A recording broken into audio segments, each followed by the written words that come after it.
السلام عليكم ورحمة الله وبركاته. ازيكم حبايبي؟ عاملين ايه؟ معاكم حلقة جديدة من مطبخ سيسي.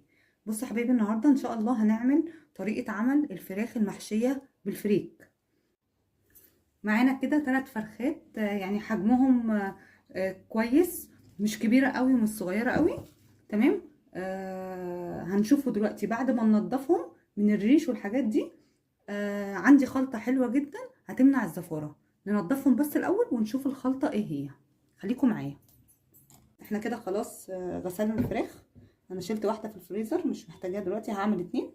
بصوا بقى، انا كده غسلتها من الريش وزي ما انتم عارفين كده من جواها. هنحط بقى عليها الخلطه اللي انا عاملاها. بصوا دي بقى اللي هتشيل الزفاره. بصوا، دقيق وملح ومعلقه سكر.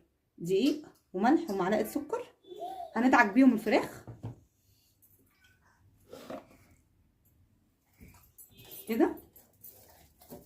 بصوا نحطه كده من جوه كده وندعك كويس. بصوا من بره ندعكها من كل حته.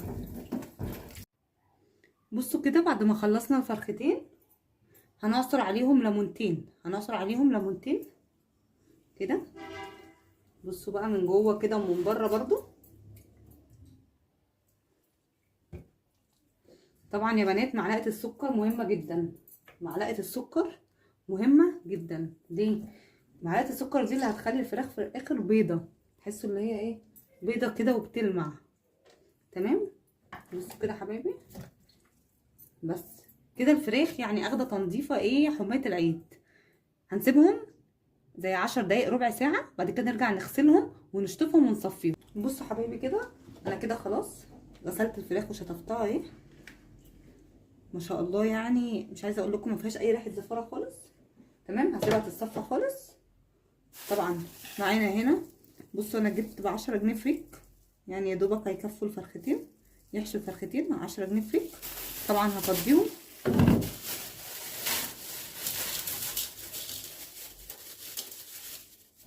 هنقيهم وهنغسلهم وهنسيبهم شويه في الميه زي ربع ساعه او نص ساعه كده يتنقعوا في الميه عشان خاطر الفريك بس يطرى معانا شويه عشان ما يجيبش معانا على النار.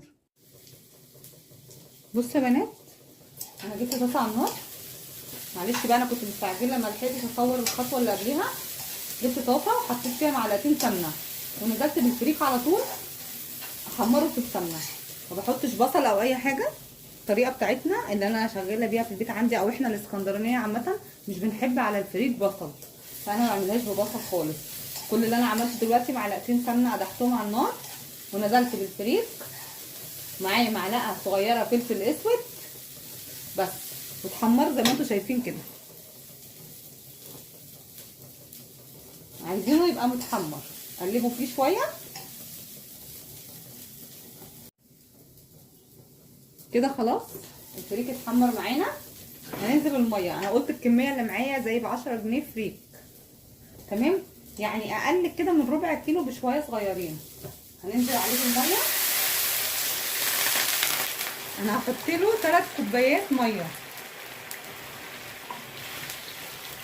الفريك بياخد ميه كتير. الفريك بياخد ميه كتير، يعني مش بيستوي بسهوله زي الرز، لا. كده انا حطيت 3 كوبايات بالظبط. تمام. وهنزل بالملح. حط معلقه كبيره ملح.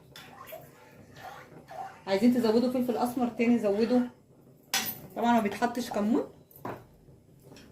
طبعا هيغلي معانا زي طريقه الرز برضو، هنغطيه واول ما يغلي معانا هنوطي عليه.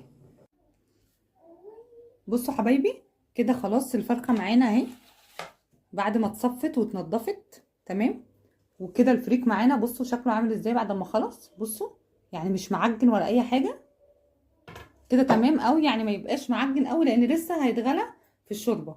تمام. بصوا بقى معانا اول خطوه هنعملها دلوقتي في الفرخه، اللي احنا هنجيب كده معلقه من مرقه الدجاج السايب. تمام. وهنبتدي بقى نحط كده من على الوش من جوه، يعني احنا هنغلف الفرخه بيها. انا مش عايزه اقول لكم الحركه دي هتدي طعم جميل قوي قوي للفراخ. طبعا انا هحشي واحده بس معاكم كده. تمام. كده دعكناها كويس بالمرقه. نبدا بقى كده ايه، بسم الله الرحمن الرحيم. نحط بقى طبعا الفريك. بصوا نبدأ نحط الفريك كده جوه كده. بصوا، وطبعا بين الجلد طبعا المفروض ان انت ايه وانت بتدعكي كده تكوني فكتي ايه الجلده بتاعت الفرخه اهو كده يا بنات. كده كده ايه تقريبا خلاص. بصوا بقى، يعني هي الفرخه اصلا ما شاء الله كبيره. بصوا كده، هنبدا بقى نكتفها. هنكتفها هنعمل ايه بقى؟ هنعمل رجل عكس رجل وهندخلها في الفتحه اللي في ظهرها كده من ورا. بصوا كده، بسم الله الرحمن الرحيم. بس بقى ايه اجمدي معايا شويه كده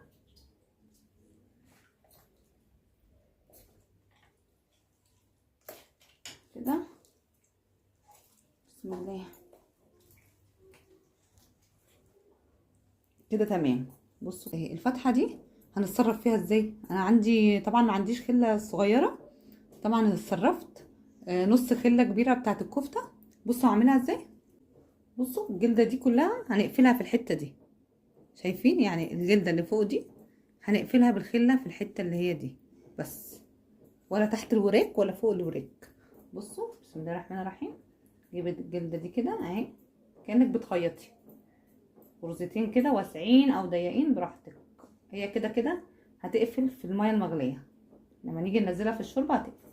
بصوا يا بنات اهي اهي. بصوا الجمال، بصوا مقفوله ازاي، بصوا الجمال، بصوا محشيه ازاي. حله فيها نصها ميه، هننزل معلقه صغيره فلفل اسمر،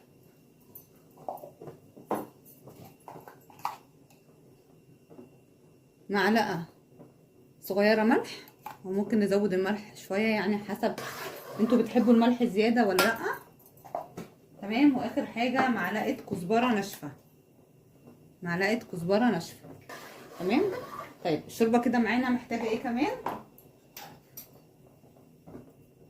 طماطميه، جزرايه قطعتها قطع كبيره، بصلايه صغيره، هننزلهم في الشوربه. طيب تعالوا بقى كده ننزل الفرخه مع بعض اللي احنا عملناها. اول حاجه هنشيل من عليها اي بواقي فريك، مش عايزين اي بواقي للفريك. بسم الله الرحمن الرحيم. اهي الفرخه معانا اهي، بسم الله الرحمن الرحيم. بصوا احنا كده نزلناها، هنسيبها تغلي شويه يعني لمده 3 دقايق تغلي في الشوربه، وهنوطي عليها خالص وهنسيبها تستوي على مهلها عشان ما تفتحش مننا. بصوا يا بنات كده خلاص الفرخه استوت معانا اهي وبقت زي الفل. انا حطيتها طبعا في الصينيه. بصوا كان فاضل معايا شويه فريك، فرشتهم من تحت وحطيت الفرخه. تمام. بصوا الفرخه اهي ما شاء الله مش مفتوحه ولا اي حاجه، حتى مكان الخله انا شلتها. بصوا عامله ازاي الجلد، تحسوا اللي هو كانه مسك في بعض. تمام. تعالوا بقى نشوف هنحط عليها ايه قبل ما نحطها في الفرن. بصوا بقى انا عندي خلطه حلوه جدا هتعجبكم قوي. بصوا نجيبوا طبق كده معانا،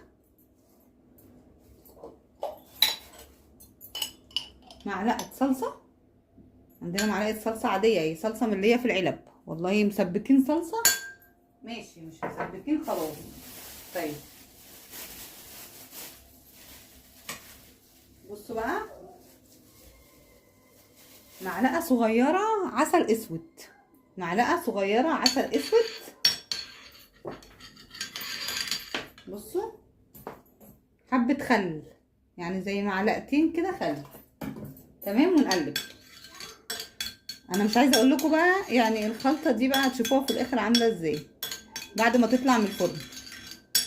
بصوا قلبنا الخلطه كويس جدا اهو. نجيب بقى الفرخه بتاعتنا هنا، يلا كده بسم الله الرحمن الرحيم، ونظبطها بقى. بصوا بقى يعني ايه ندلعها كده دلع جامد كده، هتطلع واو معانا. بصوا يا بنات كده من الجوانب، انا برفعها كده، بحب ارفعها واعمل من تحت شويه كده. بصوا نزود تاني اهو عند الرقبة. احنا نخلص الخليط عليها، احنا عاملين الخليط دوت على قد فرخة واحدة عشان يطلع لونها حلو قوي. بصوا تمام كده.